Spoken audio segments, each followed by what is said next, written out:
Welcome to the Most Definitely Music Show, hosted by your boy Kai Gilkey from the west side of Atlanta, but coming from the wonderful paradise of Tampa, Florida. And I wanted to let you all know that this show coming up is going to be one that you won't forget. And this show was created because of the love for conversation and debates when it comes to music. And those are endless. Off the Wall or Thriller? Biggie or Tupac? Who is the best of a generation? Who influenced who? We don't have the right answers or even the wrong ones. It's just about the conversation. This is most definitely a music show.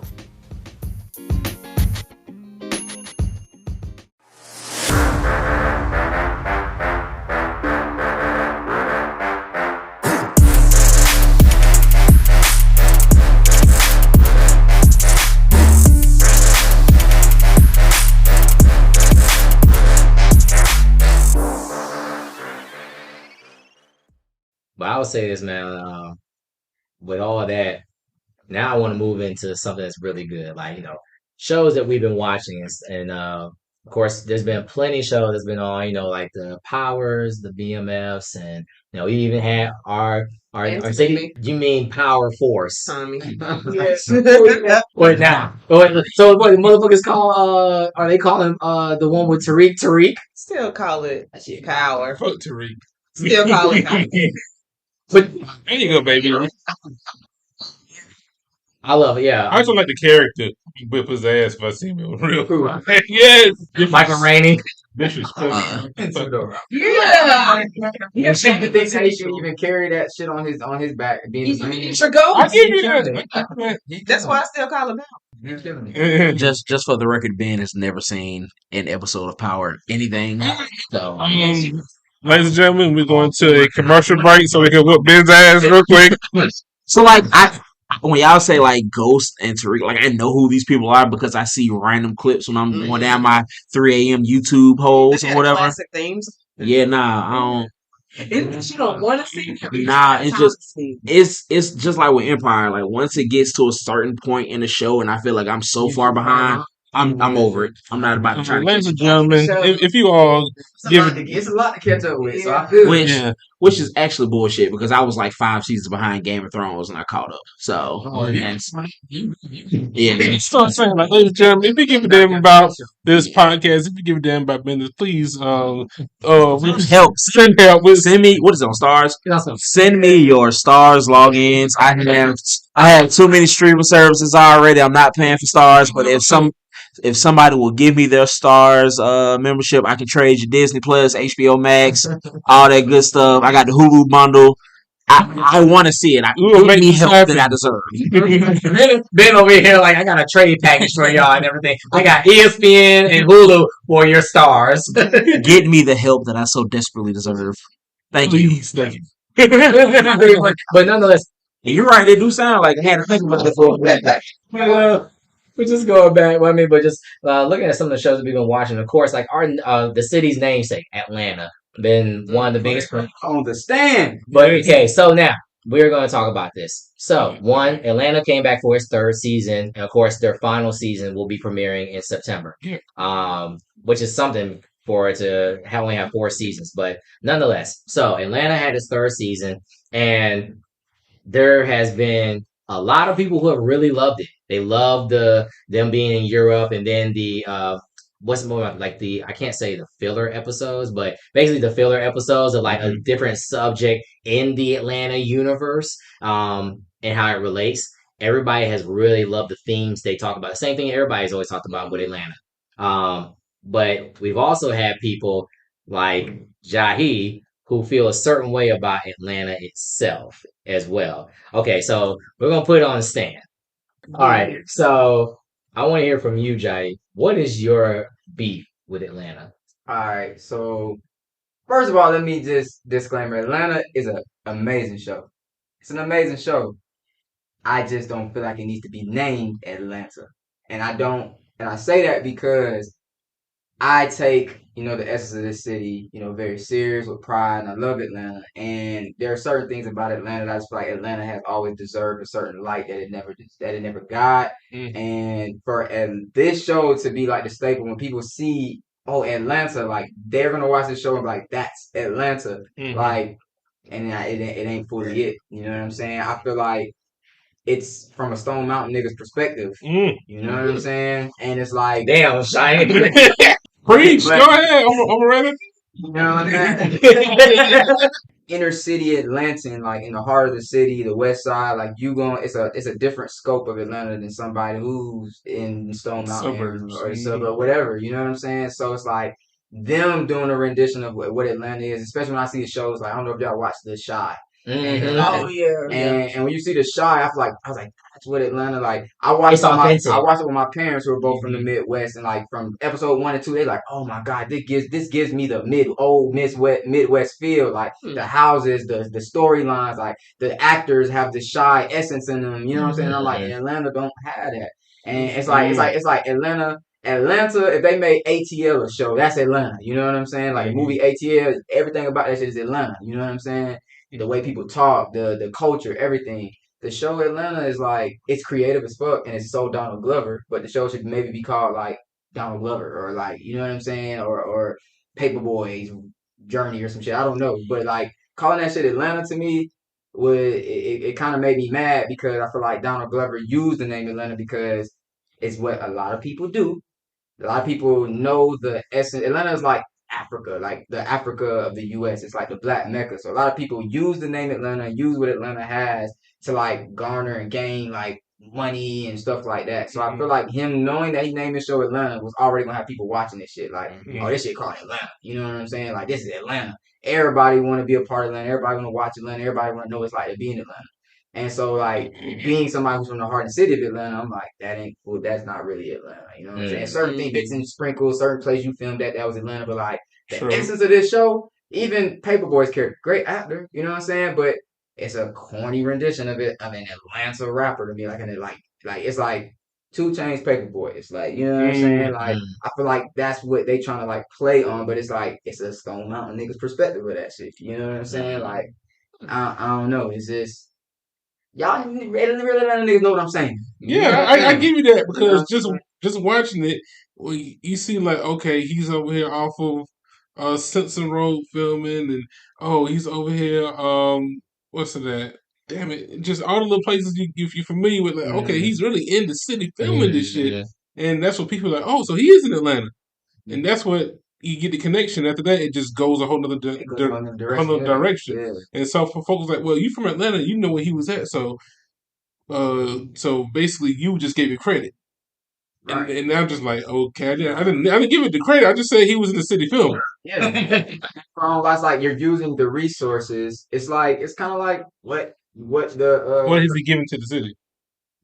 I mean, it's kind of like I don't know. It's just like using. What am I trying to say? It's like how like the conquerors did in Africa. Oh shit! Like, you know what I'm saying? It's like it's like has gold. And like, okay, I'm gonna shoot there. I'm gonna like put these people on by putting these places in the show or whatever. But then like I don't really like execute the essence of this place and the spirit of this place. You know what I'm saying? But I'm using the name and like, hey, I'm on this street filming to be like, oh, this show is cool. This is Atlanta, and to garner like views and try to get the connection. And like, I think that's the biggest thing too. I think in that regards, I think if because I'm sorry to cut you off. If you was gonna do it like this, like, all right, put a call out there and like hire some like real inner city people from Atlanta to be writers. Like, you know what I'm saying? Like you gotta balance that shit out some. But I can tell it ain't no real Atlanta niggas writing that shit. Like, but I think that's the biggest thing is that Atlanta is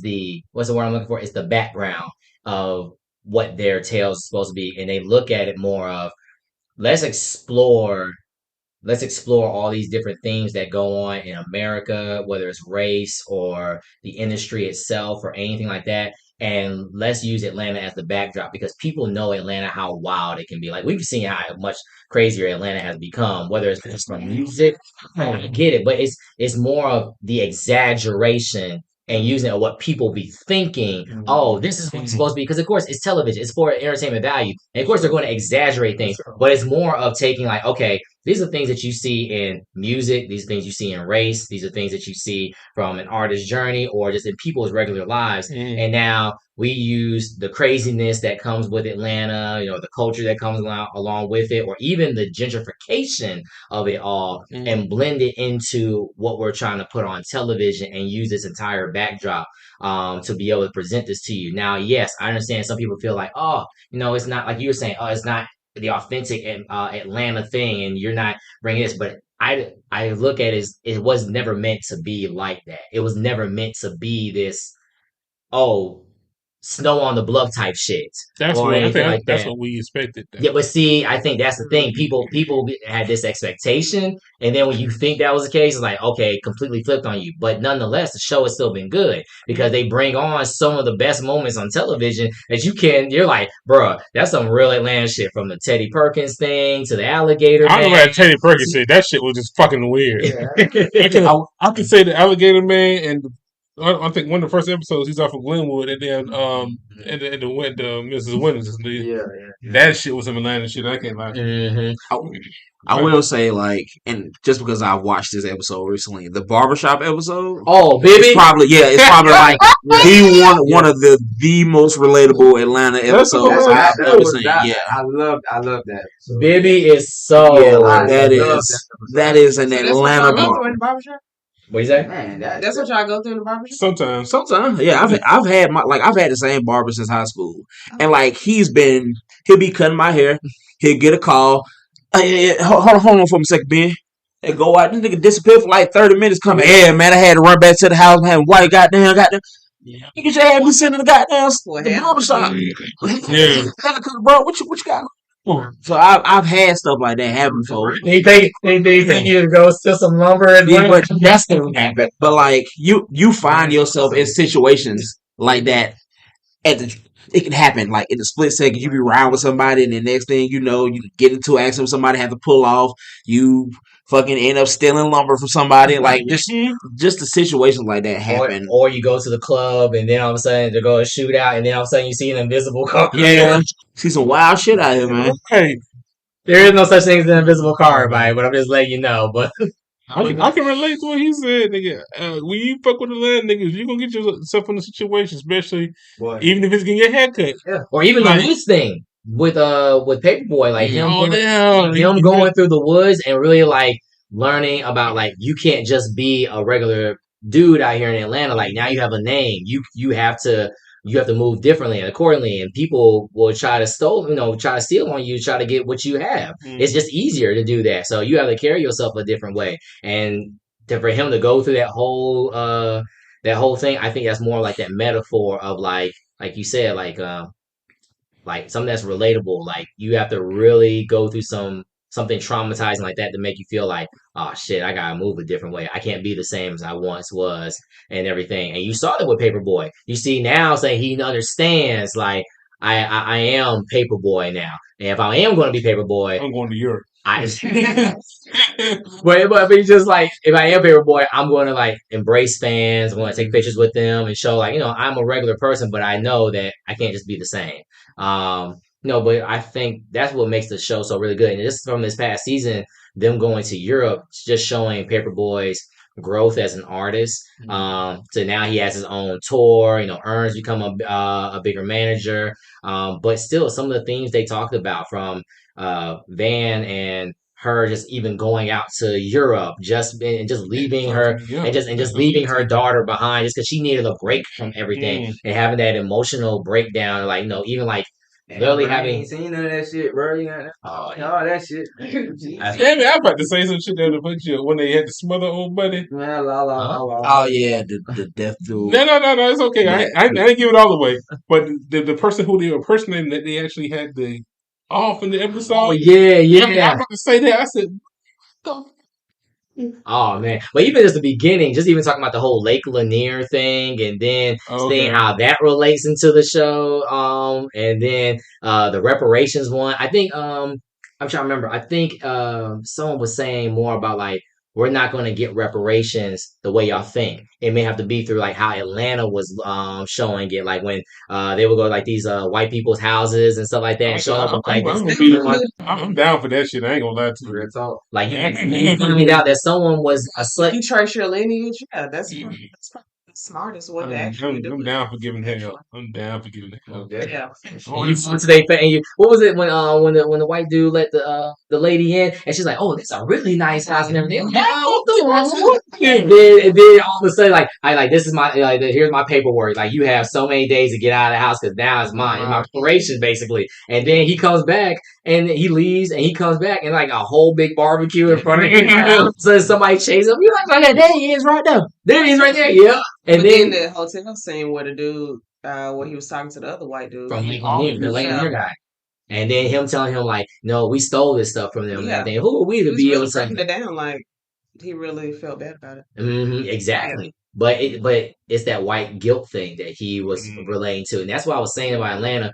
They use the show as a way of being able to bring things that most people always talk about in social media and try to say this stuff. But if you put it through entertainment, good entertainment, people receive it differently. It's like, again, it's how you receive the message. And a lot of people see it through Atlanta. You're like, oh shit, like that was some really deep stuff. You know what I'm saying? And even like with Paperboy going through Europe and he took the drugs and stuff like that with him and that was funny. yeah, that was funny. But he met the girl and she took him to the What? She was a trainee. Let me just train it. She's a trainee. I mean, but still, he met the. Oh my bad. We give away shit. But he met the girl, and it's for the fact that she was like, you don't know who you are. You don't know, who's looking out for you. You got your manager and you got all these people that you're paying for and everything. But what about you yourself? Are you really looking at yourself? Are you good yourself? Who owns your masters and everything like that? And, having that whole thing, like, she's like, you can't even feel yourself. And then he just like started like, I wouldn't say seizuring, but he's like sinking. Yeah, he starts sinking, and it's like, what the world? And then seeing like the deja vu of himself. That was creepy as hell. What the fuck? So we don't want to give away the episodes, but just as a PSA, Atlanta folks, stop going to Lake Lanier. I heard that a minute ago. Yeah, just stop going. No one. Because one thing about it, Lake Lanier gonna catch your body. For real. One thing about it, two things for sure. It's going. It never misses. You will never be found. But again, I think Atlanta has done an amazing job, and just for it to come to an end. And I was talking about this with somebody about how if you look at Atlanta, it's really given all four of the cast members a big star. Like, I mean, Donald even though he was Childish Gambino, and of course having his career going up, Atlanta really turned him more into like, oh shit, he's a guy you really want to see now. Or Brian Henry Tyree, like the way he's gotten into a lot of movies now. I just seen him on Bullet Train. He was just on Bullet Train. He was playing a British dude. Yeah. I'm like, damn. And just to find out he went to Morehouse and he went to theater and everything. I'm like, oh, he's highly educated. He's highly educated and he's very trained well. And I'm like, man, he's really good. But just to see him come from that, I had no idea who he was before Atlanta. And then you see him now in all these movies and stuff. Or even like you've always seen what's my man's name? You know who I'm talking about. Lakeith Stanfield. Yeah. Lakeith was already had a name before Atlanta, but I feel like it took him even further now. And then that Get Out movie too. Exactly. He bodied that shit. Oh, sorry for bothering you. I was watching that. Sorry for bothering you. What's going on? I'm sorry. It's weirded me the fuck out. Sorry to bother you. Okay. It did. And then even seeing someone like Zazie Beetz, like she's really been in a lot of movies. She was in Deadpool. She was in Bullet Train as well. She's been in a lot of stuff. So I have to admit, like, it's really risen everybody's career to the next level and changed their lives. And it's going to go down as one of the best television shows in history now. It's a great show. Yeah. And that's that about that. but even shifting over to like another show, a lot of people, I know we've all been talking about Power, but I just gotta say, watching something like Snowfall has really love Snowfall. Oh yeah, I gotta say, have you seen Snowfall? And I'm gonna tell you this right now. Oh shit!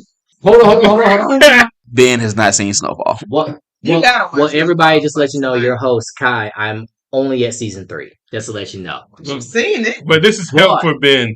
He needs Yeah, help. right now. Put the Please. song to download the Dua Lipa app. Hey, Dua Lipa, if you ever listen to this podcast, just know you should make an app called Dua Okay, Lipa. so in my defense, and it's not even a good defense, like my attention span is horrible. So like the shows that I do watch, like Atlanta, I was watching The Boys. Great show, by the way. Great show, by the way. Oh man, it's so good. So like now that, and then like the Marvel shows. So like now that those are over for right now before She-Hulk starts, like I will probably watch. I'll watch Snowfall. Snowfall still has less seasons, Yeah. so It's easier to catch up. I'll watch Snowfall. But I'm not really a It's like selling drugs and stuff like that. Yeah, it's not really my thing. I feel Cause I don't want to see that. Like I want to. like, how many times can we see? Yeah, like show me some fantasy shit that I can escape. Tell that to her. She love drug dealers. Hood nigga shit. I think it's cool. But no. It's a rush, you know what I'm saying? But See, that's what they always You say. learn a good bit like that. it is. They do. Take But care of the community. and the thing about Snowfall, what I like about Snowfall is that like we've seen the drug shows, movies, all that stuff. The thing about Snowfall is like it gives the prelude to all that shit. It really gives you the history. Like you're watching like this how crack got to our era community. messed Like, us up. Okay, and see. you get to see their tie in with the CIA and like Okay, it's so like, yeah, that I can. yeah, rock give with. you that Yeah, foundation. Oh, like- It's like this how this shit started. This how this shit got to our community. Then you get spiritually connected. Like damn, you see the breakdown of what happened to our people. It's You see that different than shit. how they do it on And you see how the game was set up. Yeah. You kind of see how the game was set up and how this one black man like took that shit and like Franklin has. Frank, like Hey man, I will admit, man, Franklin is one of the best characters I have seen on television. Franklin saying, what's his last name? I'm losing. Franklin St. James. Yeah, saying, yeah. Yeah. I Um, never knew his last name. just to see what he's been able to do, and just He's see British, Damson, too. Damson Idris. Damson Idris, yeah. Great Just to actor. see, he's a British dude. Yeah, But for the fact of, I remember watching the interview on the Breakfast Club and about how he talked with John Singleton when he was alive. God bless him. To see what he had to do to become that character, he took him into L.A. and took him to the hood. Exactly. It showed him like you gotta talk like this. Like you can't say this. They say it like this, Right. and everything. And he really, and that was the biggest way for him to build the character. And now you've seen from to the beginning of how Franklin began his journey, just selling a little weed, and then he found how crack was done when he went to the Bay, Yeah. and then being able to become this big drug lord and everything, and the Real businesses and stuff. He connects, said, "What do you say?" Get in touch with like real connects and stuff. Mm-hmm. Yeah. Yeah, I have to agree. And what I do love them bringing the history part of them setting it during the 80s when the initial crack epidemic came up Mhm. and seeing how it affected things, like you said, the breakdown of it and going deeper, the CIA, the even the drugs coming from down south to here and going into the communities and how they all got hooked onto it, who brought it to them. And even like you said, and just what it did, the impact years later is to what it is now. Mhm. So it's going to be interesting to see like when they finally finish the show. But I think that Snowfall has been, if not one of the best shows on television, as it probably will go down as one of the best ever to do it as well. It's good. We've been in a very golden age of television and watching different things. Whether even if they have been like you said, like the whole drug dealing aspect and stuff, everybody's done it many times over. And I know Power is the one that's more addicting to people because it feels so soap opera type shit and everything. But Snowfall has really done justice. And just to see again, like I said, everybody on the show, all the characters, to see how they all play into each other, and to see their growth as their characters have come up. I've really enjoyed watching it. Nothing still beats everybody's favorite scene from Franklin with like everybody's like that was just one of the best ones. That whole thing, I'm built this brick by brick, and I'll be damn if I'll let you really break it all down just because you don't like the way another nigga talk.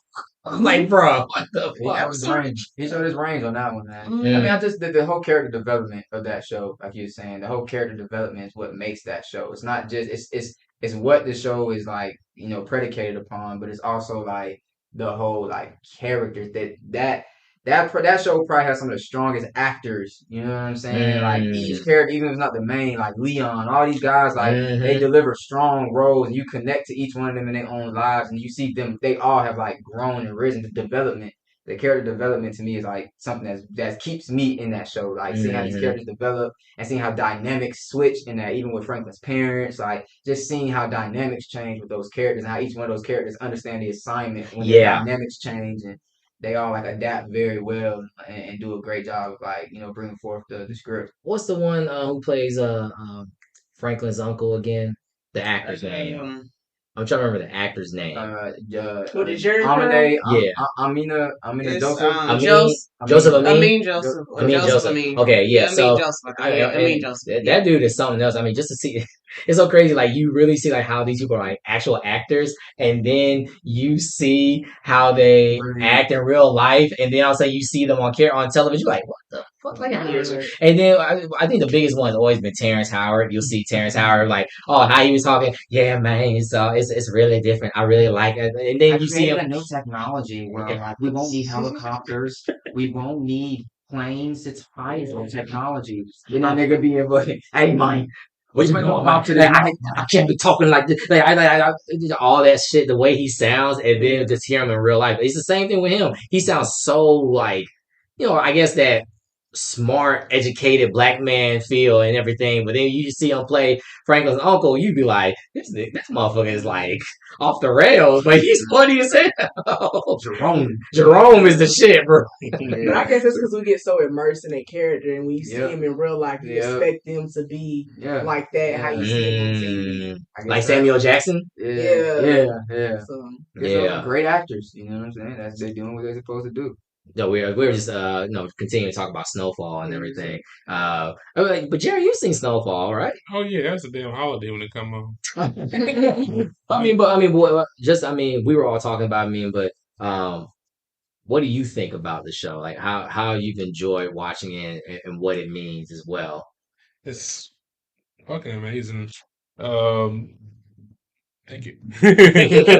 All from just the story of how big drugs are in our society too, especially how it started and it how it started. Sorry, Ben is taking a stretch. Especially how it started and just all the people that were probably even in it that we might not even know, and how it affects families' lives, but let alone how, especially in our communities, it was just used to take care of families, take care of communities, not necessarily for a bad thing, but it was a bad thing at the time. The effect of it, and just the character that what's his name? Desmond. Damson. You mean Franklin? Yeah. I'm trying to get the real dude's name, because the whole British shit fucked me up, and how just talking here and just having to learn how him or dude from Get Out, and there's another guy on BMF, the dude that was saying "cut your water off." I forgot his name. He's British too. Yeah, it's a damn British explosion, especially in talking about the crazy dude. Oh yeah, yeah. Was it British? Yeah. Wow. It's a British explosion, and the dude that was saying here, cut your water off. Crazy BMF. That was with Cash Doll. The one who kept, yeah. No way. He killed that role, bro.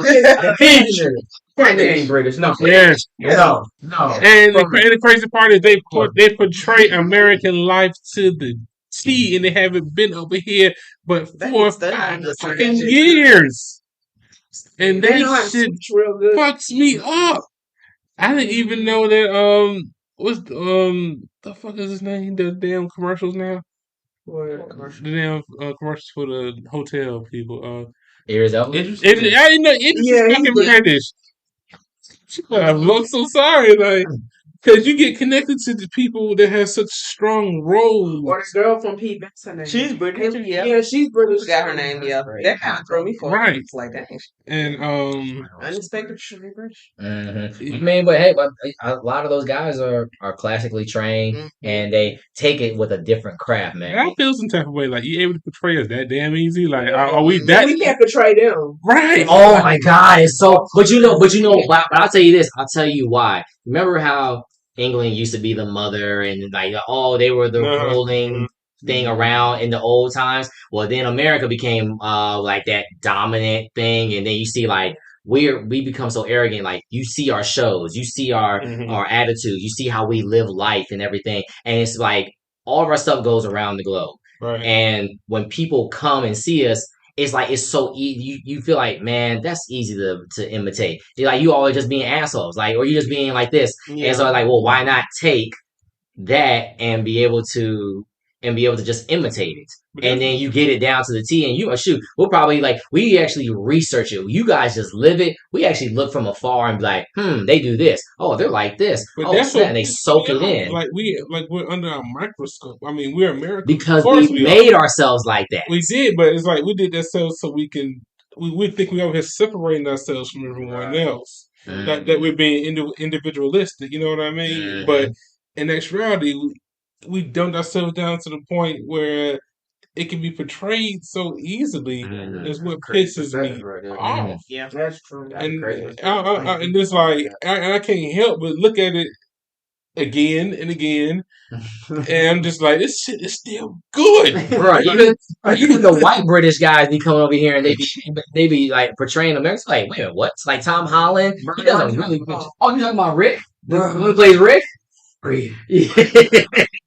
No, that man from Britain. Bro. He is Britain. Yep. And I was like, man, how do you get that? But you see, that's why I've always loved the thing of acting, because there's a lot that goes into it. You're not just.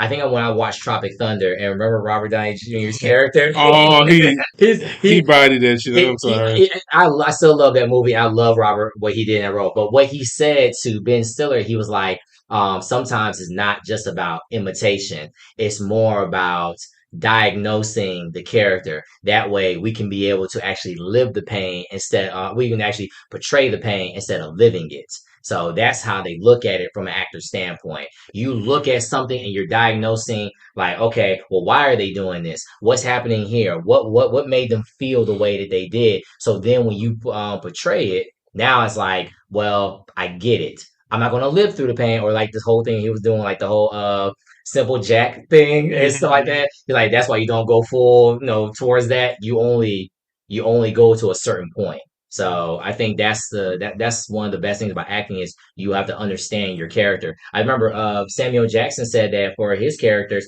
he always does like a bio. He creates a whole bio for the character, so then he can understand what's going on. So he'll ask questions to the director, like, well, what was he doing here? Why was he coming from this? Why was he acting like that? So then he can get those nuances and create those things for his character, like Ordell from Jackie Brown. He portrayed the shit out of that character, but he does that. But it's the way he goes about learning and crafting it, so he can be able to do a better job.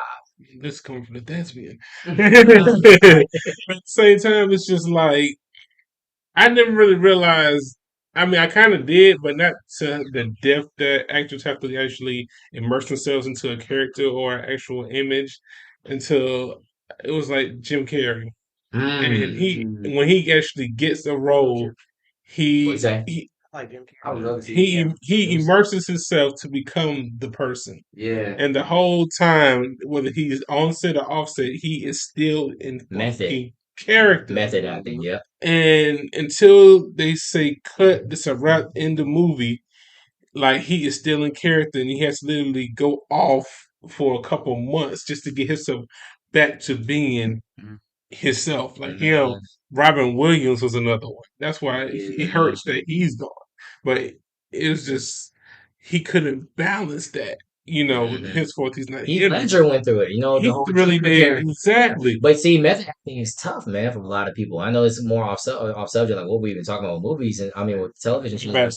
Just to see like but I do give it to a lot of actors. Of course, I am doing things on the stage and being able to portray, and you can understand why they do what they do, uh, and how it affects them, why they feel that way, and what the depths they want to go through because they feel the art. They want to give to that art, and it doesn't make sense if you go there. That's why people love movies and television. We talk about television shows right now because if you didn't believe the characters, you'd be like, man, I don't want to watch that shit.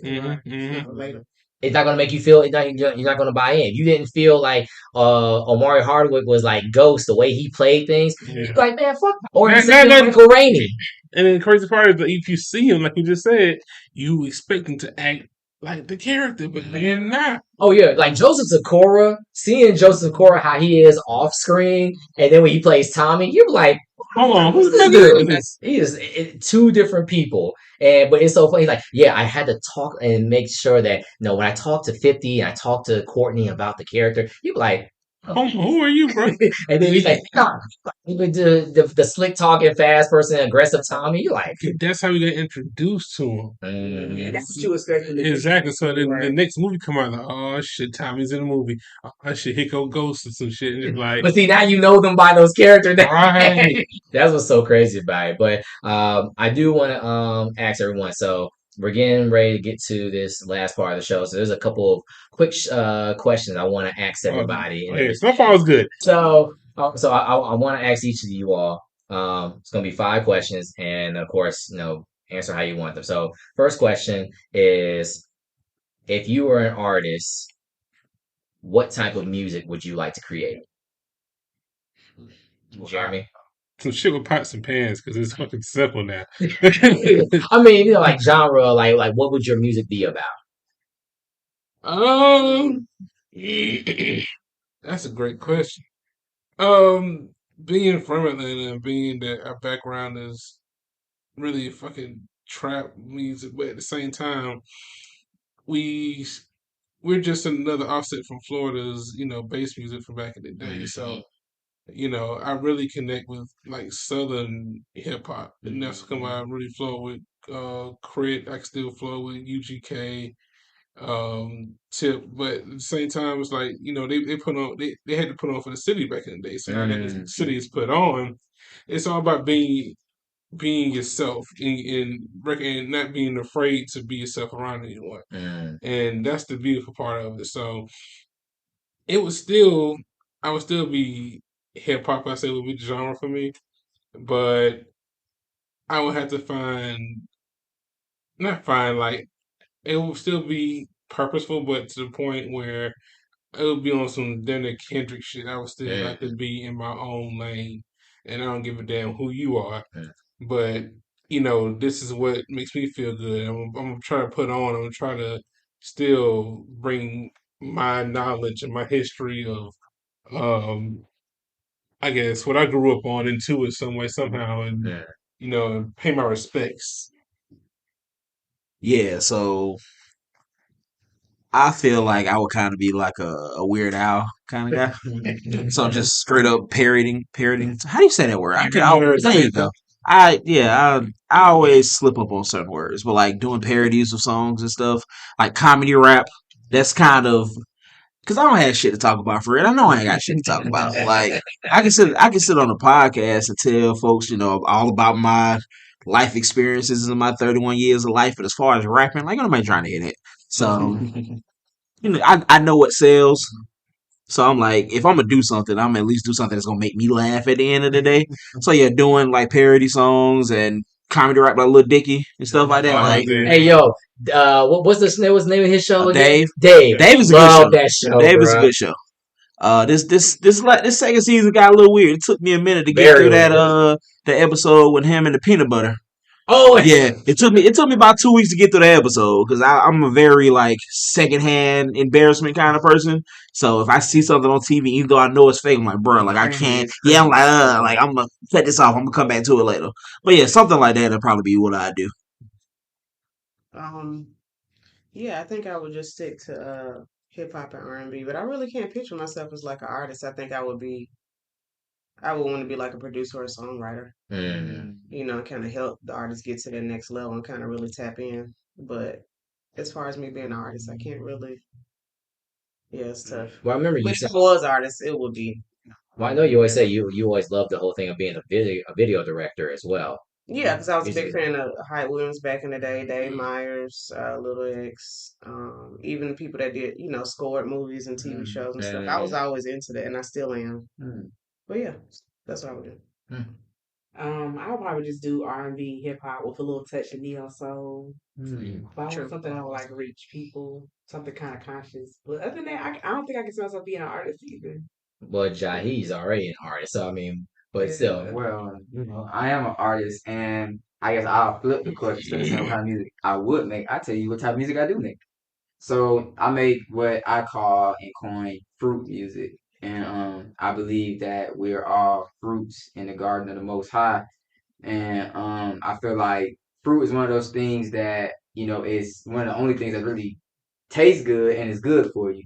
So like my music is indicative of that. Like you can play this music, and there are people who make fruit music out there who made it before I made it, but I'm coining the phrase like Ti coined trap music or whatever. Like fruit music is the new wave, and so fruit music is music that is slap and you can ride to it, you can vibe to it, but it's giving you nutrients, it's giving you substance. You know what I'm saying? It's not like trap music or microwave music where you just listen to this shit and it's fast food and it get you hype and shit, but it didn't leave you with nothing. It just left you a bunch of anger and kill this nigga, fuck this nigga, suck my dick, all that type shit.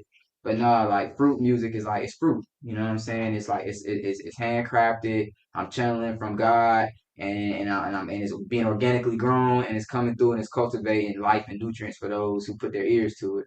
So that's the type of music that I make, fruit music. That's great. Healing on my mind. For me, since I'm big on a lot of genres, I would definitely do hip hop and rock. I would do more hard rock, if anything.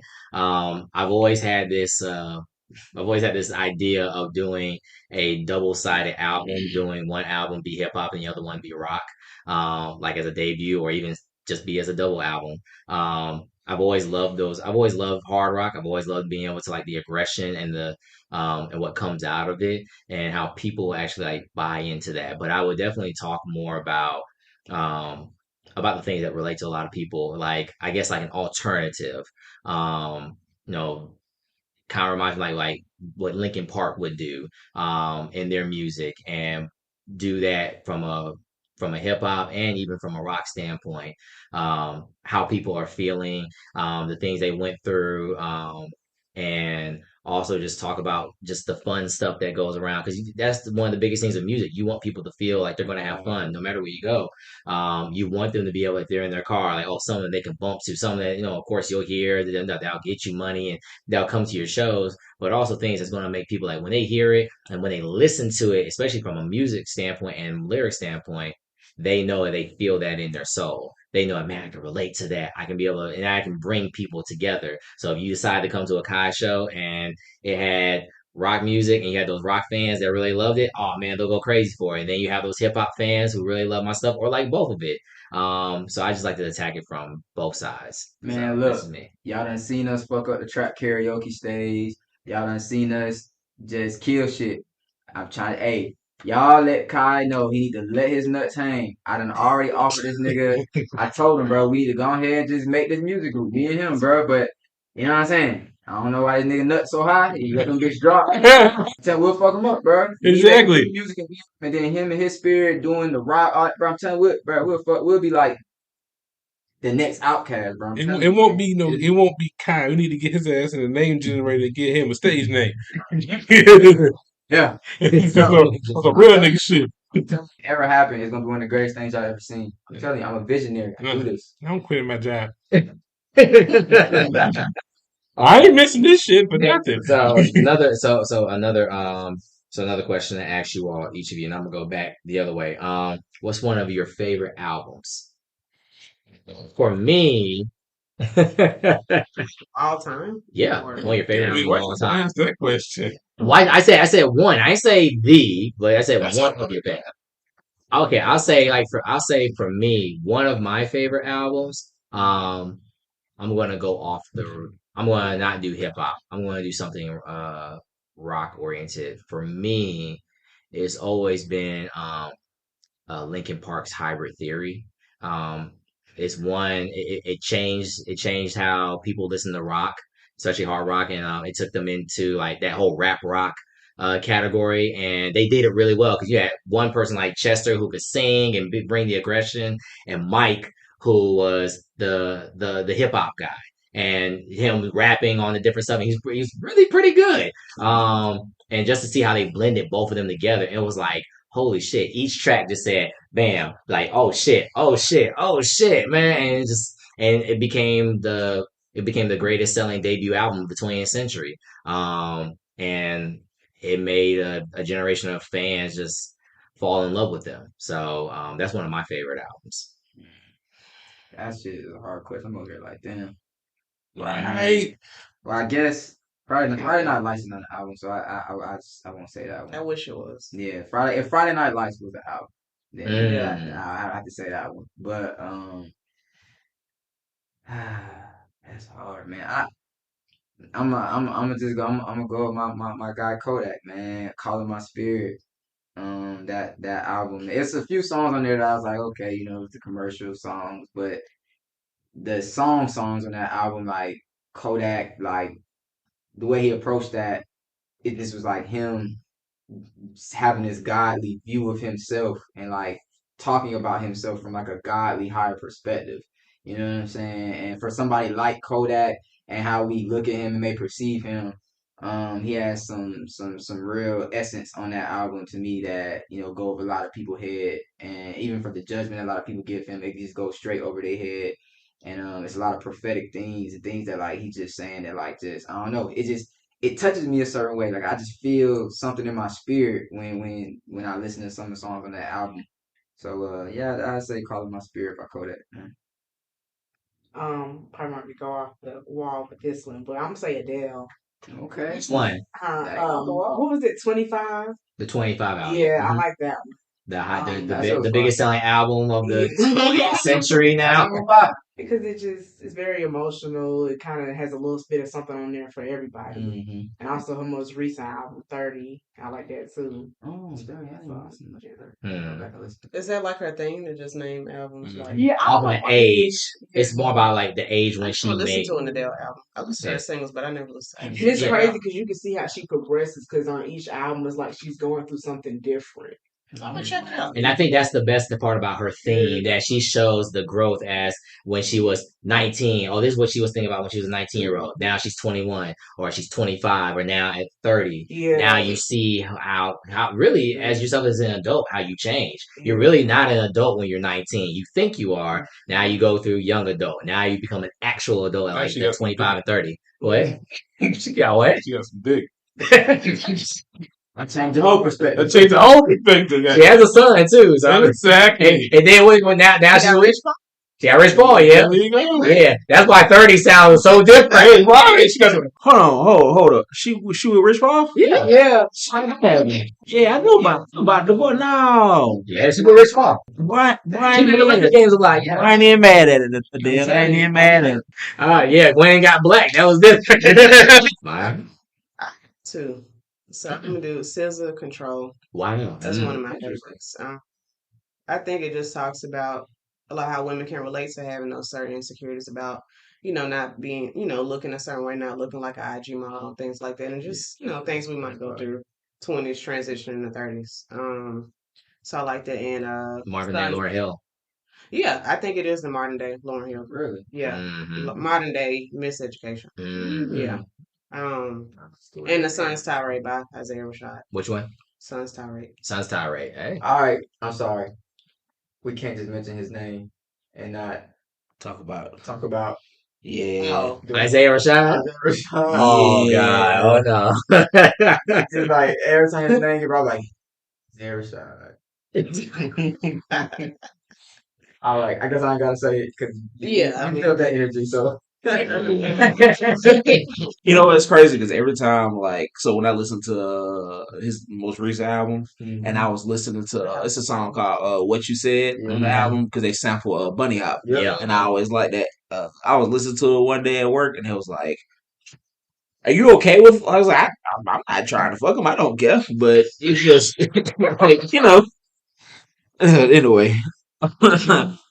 Uh, so mine, and this is just like an album outside of like ones we talked about that I've just been able to play straight through. Came out in January, but Don FM by The Weeknd. Wow. Yeah, man, that is.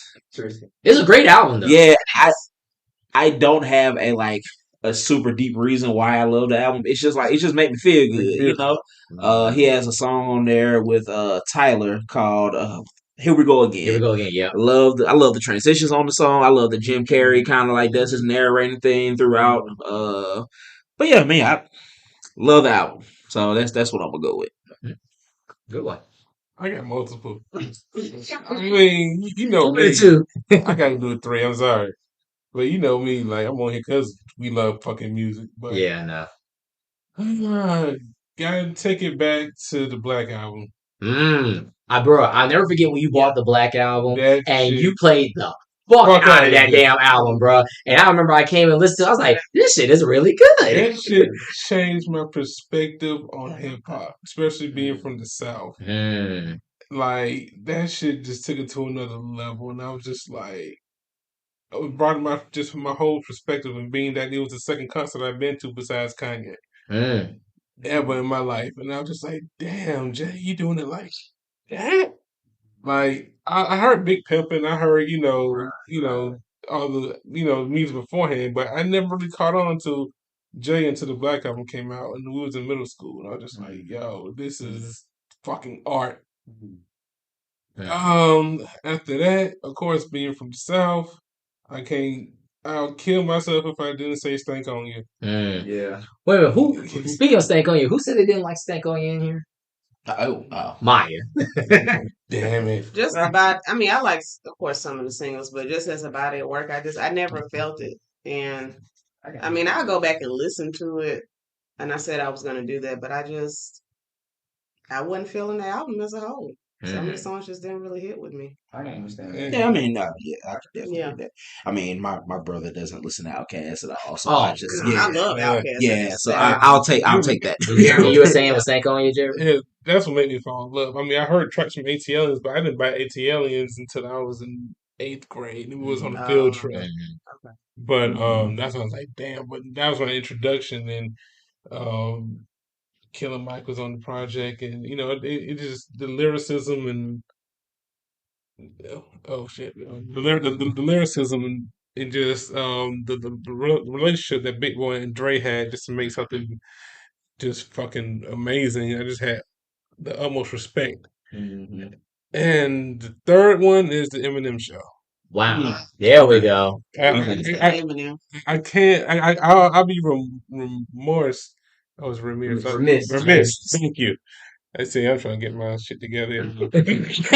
Missed if I didn't say the Eminem Show. I had this guy here printing out the motherfucking words to the whole damn album.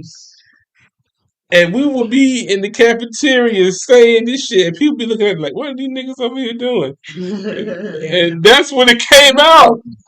And we would just be on there word for word for word, and we like that is. It came out what 203. We was in It was 02. I came out 02.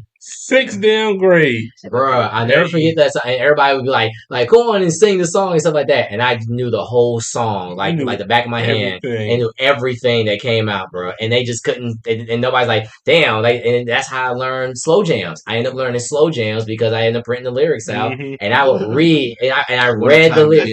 I read the lyrics. What you say? I said, what a time to be alive. I know. Right. I read the lyrics. I read the lyrics for Twisted's part. I will read it to the point where I'm like, okay, let me get every single word down. So when I spit it that fast, it comes out. It comes out right. Exactly. So like when we did trap karaoke last night, that's why you put up the video saying, how does he do that? I give you one of these SZA verses.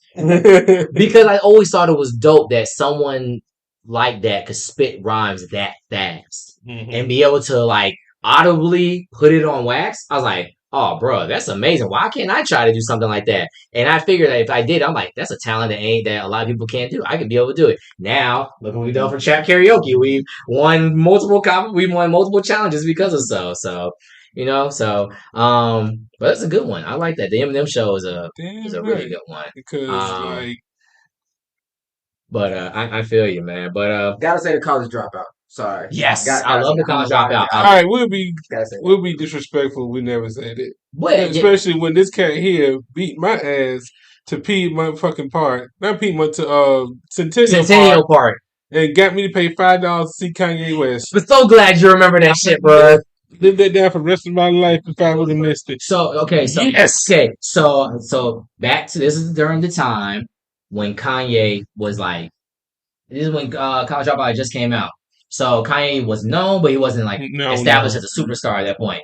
So in Atlanta, they had this tour, this concert series that they were having at Centennial called Aquafina on the Rocks. On the Bricks. Oh, that was on the Rocks. Bricks. On the Bricks? Okay. Well, anyway, on the Bricks. So Aquafina on the Bricks. And Kanye and Twista came, and it was only $5. That shit sold out, went fast. But only for $5 to see Kanye and Twista. But Kanye wasn't on there originally. He was just in the city. He wasn't. No, he was on the bill. He was? He was on the bill. I thought he was just in the city. No, he was him and Twista on the bill. Okay. But they still sold it $5 because they're like, well, Kanye don't really have a name. He has a name, but he don't have no name, really. Twista's the more popular one than him. And then that's when Slow Jams that came out. So everything went right. And my mom bought us the tickets and we went to go see it. Call me. Get your ass downtown now! Bruh, I don't have a car. I'm only 12 years old. How the hell did you get downtown? My parents are cool. Fuck school. I'm like, man, you lucky bastard. I said, I can't get that until my mom get off from work and I take a shower and I do my chores and then I'll be down there. I got there about 8 o'clock and this nigga met me at the gate. And we dragged ourselves through a whole crowd of white people and got halfway down to the stage. Yeah, bro. We went half to the stage. Oh, boy, I wanted to see Kanye like that close so bad. And I was like, for the fact that we were able to see him for only $5 back then, think about that, how far he's come. Like, you can't even see that motherfucker for that. You know what I'm saying? That's still I still think that says from old Kanye. I know some people like to say Late Registration because it's the more polished. It's the one that really set him to be a superstar. But I think College Dropout is his best album because it was the album that he was so hungry on. He wanted to show people I'm not this producer rapper. I'm a rapper and producer, and I can do both, and I can do all this. Because what was it he was saying on what's it called on Last Call, and how he was talking about how the people from Rockefeller were like, oh well, at least if you make a whole album, we can throw Cam on there and go save that. Make some shit like hype because they didn't believe in him. They didn't believe him exactly. And so you could tell like that chip on his shoulder, like just proving to the world, like nigga, I'm him. Exactly. It was a lot of fruit music on that album. You know what I'm saying? He's one of the main guys that inspired me to make fruit music. You know what I'm saying? And yes, I saved the best record. I saved the best beats for myself. So I don't blame him for doing that. So even seeing his documentary and how he went about making certain songs on that album, he made it even more like historical. Like, oh my god, the genius of the documentary was amazing. Like that's was straight. Yeah, Buddy was with him his whole fucking life. Yeah, Cootie was dope, and it was everything. Bro. And it was so crazy to see how him and Kanye, like because of Kanye blowing up and becoming the big artist, to see how much more disconnected they got. And Cootie was always the same, but Kanye's the one who blew into the stratosphere and was like, oh, if you was behind here, it's like whatever. But I'm glad they reconnected. But Cootie had to change how he recorded Ye, those not putting those certain mental moments on and everything, because he just couldn't see Kanye and didn't want to exploit him like that. Which I'm glad he did. People that were in his ear telling him that shit too, and like you said, he didn't necessarily realize that. Kind of like the whole Paperboy situation, you gotta be different because you are that guy now. Exactly. Okay, let me ask one of you all: what's the moment that made you love music more? When it made I love this shit. So when did you fall in love with hip hop? I mean, just music. Not just well, if you want to take it like that, but not just hip hop. You get my point. Yeah. Probably one of the late nights when I was watching BET Uncut. Word! Like, so this is what they do to the music. It's that easy?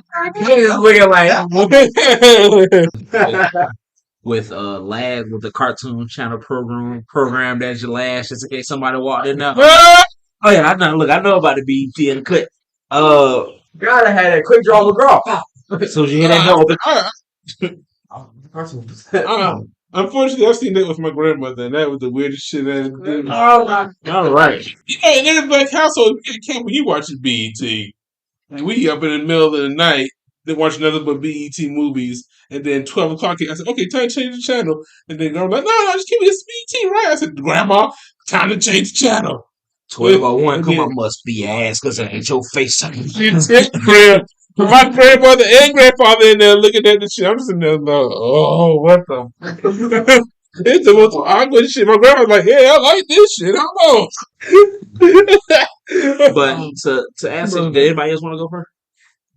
Okay. So like mine is when I realized I can make music myself. So like it's when I got in band.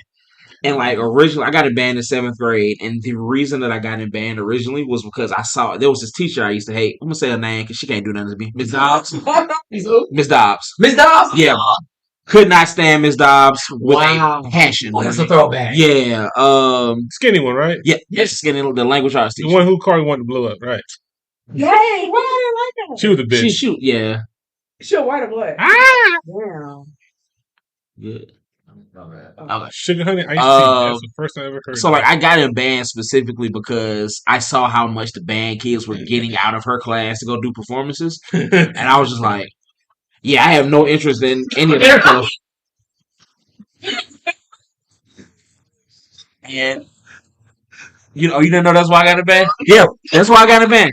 So yeah, I got in band because I saw how much everybody else was getting out of her class, and I was like, I have no idea what I want to play. I don't know shit about, I think up until that point, I had heard like censored versions of stuff because we were still buying CDs. Like I remember going to go buy a CD from Peppermint Music at Greenbrier. Oh yeah, damn. So like, right. So yeah, we were still doing that. So I think it got to a point once I was able to once I got good at saxophone, start being like, oh man, like I could play this song, and listening to like some of the great saxophone players, just listening to them play when Mr. Jeffrey would play what albums in jazz band and stuff. Like damn, like this is really fun. Like I can feel something here, and the fact that if I practice enough, knowing that I could also do this, like that's what kind of made me start listening to a lot of the older songs because Mr. Jeffrey would play. Mr. Jeffrey used to be real good for that. Like it'd be good to play Earth, Wind, and Fire.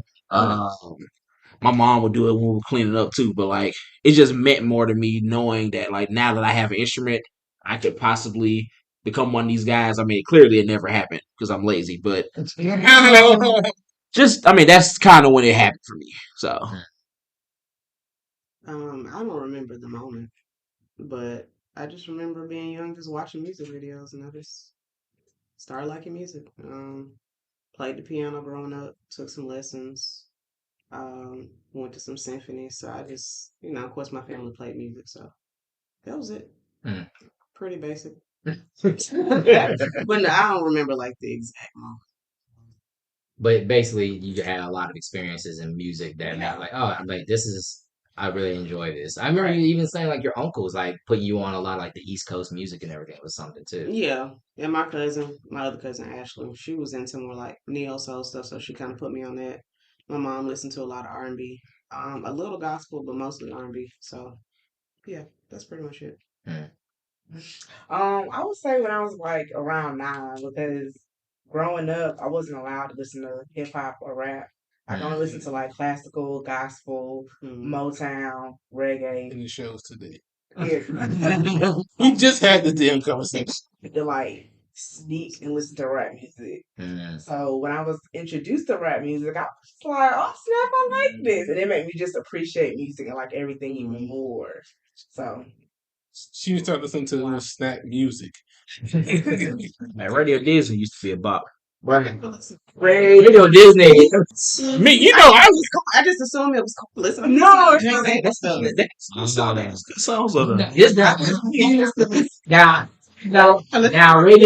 say this. Radio Disney back in like late 90s, early 2000s was really good because it was like a lot. Again, it was like the pop of that time. It just didn't seem really cool to me. Oh, it wasn't me, but it was more like again the radio friendly stuff that you heard. Like I remember Wild Wild West got played on there. Yes, and that's what I'm saying. And then I got introduced to NSYNC and the Backstreet Boys and all that stuff like that. Discovered them on MTV. I didn't discover them through Disney. But I was a big fan of like them as well, Beyonce. So from A couple months ago. wow, She's lame. It's on two. It's on two, man. My wife is lame Just as saying hell. She has not seen a lot of shit. She just saw Above the Rim for the first time Friday. And I had to put her on to a lot of. It's the thing about movies. They were trying to shelter my parents are like older, so they felt like, oh, I don't want you to listen to Tupac and Biggie and hip hop because it's gonna influence you. So that's why they only had me listen to pop. My sister and I, pop, classical, and all that stuff. Sister rebelled against that shit. I can tell you Yeah. What about you, Jay? What made you? What was more? Just the BET Uncut for real? But no, before it was BET Uncut, but before BET, it was, bruh, what was the name of that song I used to always fucking sing? I used to play this on Radio Disney, bruh. Bruh, I used to always sing this shit, bruh. Bruh. How does it go? It just Do you know the artist? No, bro. It was like this group of fucking like white people. Like this group. Oh, the 18s. What was the song, bro? Dancing Queen. Dancing Queen. Yo, Yeah. I don't know You what. talking about I know this.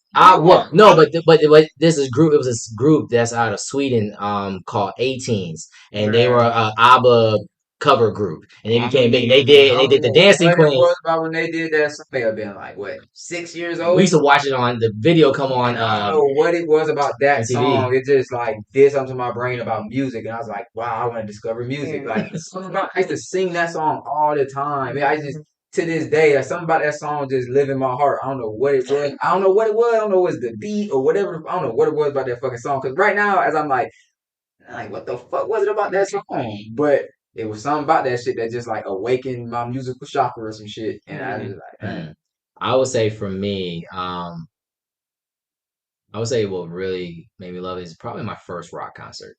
My first rock concert really made me, because I've seen Kanye before, and I seen a couple other hip hop artists. But when I went to a rock concert, and that was 07, my first one was the Vans Warped Tour.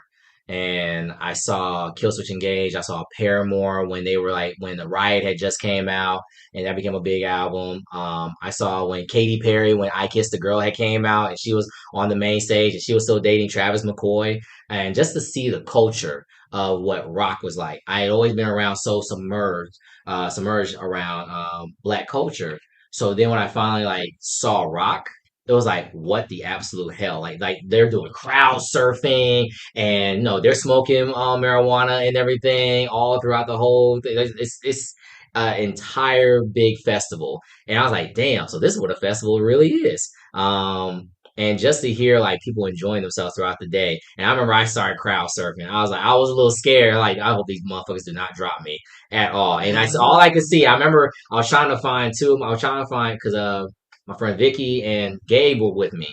And I was trying to find them through the crowd, and people started picking me up, and I started crowd surfing, and I saw the security ready to take me down, because they basically, if you crowd surf to the front, they take you down so you can go back around. I was like, hell the fuck no, y'all let me down. I'm not about to get hurt. I'm black. I do not want to get hurt by the security. So I would say that was cool, and I got my poster signed by Killswitch Engage, who at the time the lead singer name was Howard Jones, and he was a black. He was black, and I thought that was just so amazing to see a black rock singer doing the growls and the screams and all that kind of stuff like that. A really good singer, and that influenced me more to like rock. So I would say that's probably the moment I started. I felt more in love with music, just getting that other side of it from a live perspective. And that leads me to the last question. Hold on, I didn't even answer the damn question you just did. What are you talking about? I didn't say I was talking shit the whole time. Yeah. Bad, Jay. That's fucking with you. Maybe hold the mic up for you. I'm good. For me, it was back when I was a child. Right, my dad was hard into Zap and what's the name, Funkadelic. So when that came on, Saturday morning cleaning up, that kind of hit. That kind of hit right here. So in elementary school, started playing drums because I just like banging on shit. And then middle school, I was next to Kai trying to do drumline shit, and I gave up on that. And I was about to say funk music, and then heard Bootsy Collins, and jazz band got started back at Young, and Mr. Mhm. Jeffrey was like, "Oh, we need the bassist." I said, "I'll try that. I ain't down with the banging shit no more." And he was just like, "I don't need no quitters." I said, "You call me a quitter, I'm gonna fuck you up." Right.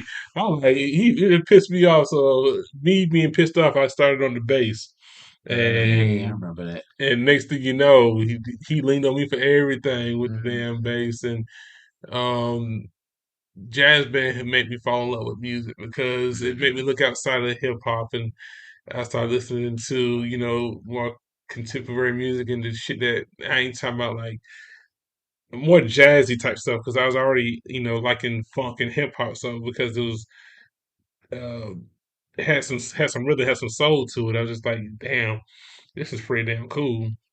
And then high school turned into the big, the big stand up bass, Mhm. and I remember you playing that damn bass, hmm man. That shit was dope. yeah, and then that's when I kind of grew into more contemporary music and what's that classical music, and it just started making me see a whole nother side. Like, damn, this is actually pretty damn cool. Mm. So, I mean, yeah. Real quick question to see how good my memory is. Mhm. The bass that you played at middle school, was it blue? Yeah. Okay. I just want to make sure I was remembering correctly. Bring my memory again. Yeah, because I'd like distinctly remember you being like off in the corner with your bass just. Yeah, and I got a red one my 8th grade year 'cause I thought I was the shit. Yeah. That's okay. Yeah, that's about right. All I right. remember the blue And one. just like again, last question. Um, who, dead or alive, pick an artist you would love to have dinner with. Jeremy. No, nigga, I gotta think. I'm better. What's you, Jay? Say that one more time, artist. Artist, dead or alive, you would love to have dinner with. Um, probably I would have said Rihanna, Mm. but ASAP Rocky got her. What's that? Type and give it back. That's what I do. So Rihanna. There you go. Give it that wisdom. Give it that way. Give me back the ASAP. I would have to say Whitney Houston. Oh, wow. Yeah. I love her music just touches me. That's amazing. It broke my heart when she passed. It really did. I would like to meet Michael Jackson. Mm. Yeah. Yeah, that's a great one. Yeah. I would love to see it just so I can really hear from. I would love to hear from him too, just because. Mhm. I can see what that nigga sound like in person, like without the camera. That nigga's voice is pretty deep. Yeah. And just like really hear Gary, hear the Gary mic. I want to hear Gary mic come out. Yeah. What's going on, brother? I don't know, man. I think Mac Miller. Mm. My bad. I didn't mean to take you a person, man. Mac just seemed like a cool dude. Me too. Yeah, I just I remember he's one of them artists. Like I remember exactly where I was when I found out he passed. Like I just pulled into Memphis because I was at the Southern Heritage Classic. Damn. Yeah, just pulled into Memphis and I pulled up my phone and saw all that and I was like, this shit brought me to tears. Mm. So my bad, Jeremy. I didn't mean to steal your person. But that's just how good of a fucking artist that man was. Yeah. It's fucking amazing. Oh shit. I don't want to just hit any stigmas or anything, but I'm gonna just have to go ahead and say like Tupac. Mm. Yeah. He was my second Yeah. because that brother's music ended way too early too, Man. and he couldn't even evolve, but you could see how quickly he was evolving Mm. and how deep his connection was even past music. He wasn't just doing it for himself. He was doing it for us. He was doing it for, you know, the culture and just the questions you could ask that man. Like how Kendrick down there tried to do his best, on the end of Pimp a Butterfly. Pimp a Butterfly. Mhm. I was just like, that That really had to make me sit back and say, "Home, did this nigga actually talk to Tupac? Yeah. What the fuck is going on here?" But just to find that in the archives, and like you said, for it to be so relevant, you're like, man, what Pac was talking about in the '90s, you're like, dang, it's still going now. Foresight was fucking on another level, and I'm just like, whatever the fuck that nigga mama did, she did it well. So it would either be him or his mama. I would talk to either one of them. I would say for me, I think one of the artists I would love to meet dead or alive, I think it'd probably be Marvin Gaye. And I think I really want to meet him because I would love to hear what his thought process was in creating what's going on. And I remember listening to what's going on. I was taking a walk and I figured, let me listen to like older music and like really hear some of the best albums of all time. And I remember Rolling Stone had ranked it as number one. I was like, wow, that's amazing. I can't believe that. And I listened to it. I was like, holy shit. For the fact that he was able to capture what was going on with the whole Vietnam War and what was going on in communities, just everything that was going on, especially in the Black community in the '70s, and how it translates even still to this day. In 2000, at the time I was listening in 2020, it was like, wow, how in the world could you make something so timeless? What went into your thought process? How did you figure you need to bring these stories and play this character and talk about these different themes? And even just to hear like how he made all his other music. What was he feeling to create those songs about love, to create those songs about himself, or even like Through the Grapevine? Just everything. You know, we hear the acapella version of Through the Grapevine, which is still one of the best acapellas ever. I'm like, damn, I well, this is the real song.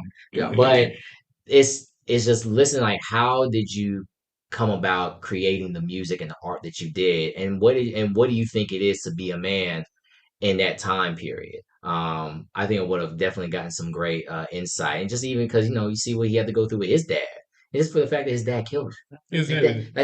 Like what made what really happened with that, and how did that affect you coming up as he a did, artist and a nigga. man? That's what they affected him. I mean, Tell him nigga to watch. Exactly. Tell him to watch out for that shit.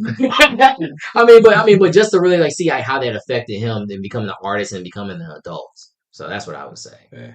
But with all that being said, everyone, I want to thank each and every one of y'all to be on here and taking the time to support and be a part of this. I've known a lot of y'all and of course Jahi for all my life, and I've been with y'all for a great portion of my life, and I really appreciate you all being here and supporting and providing your voices to this show.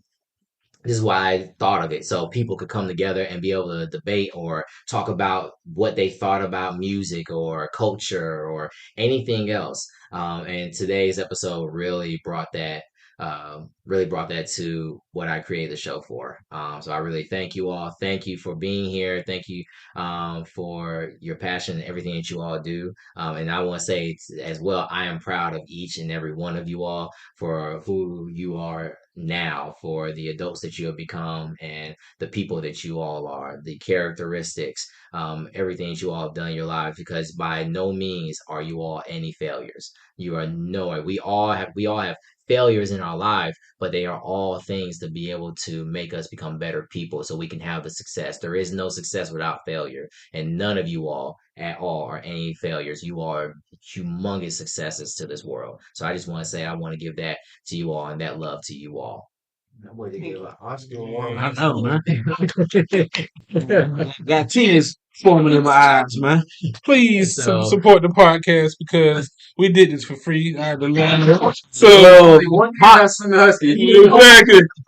So we would like to see this podcast go up into the stratosphere and do well, so that we can do this again. Let alone with sponsorship. and get paid, and then we can be like Drink Champs and All the Smoke and all these other ones. I mean, we coming for it, you know what I'm saying? So, but again, thank you again to all my wonderful guests. Thank you, Jahi. Thank you, Shy. Thank you, Maya. Thank you, Ben. And thank you, Jeremy. And thank you all for continuing to listen to the show. I know it's been a while, but guess what? We are going to get to being a consistent show, and you're going to hear more from us in the future. So thank you again. This is your boy KG on the ones and twos, and we thank you again for listening to the Most Definitely Music Show. MDM is out.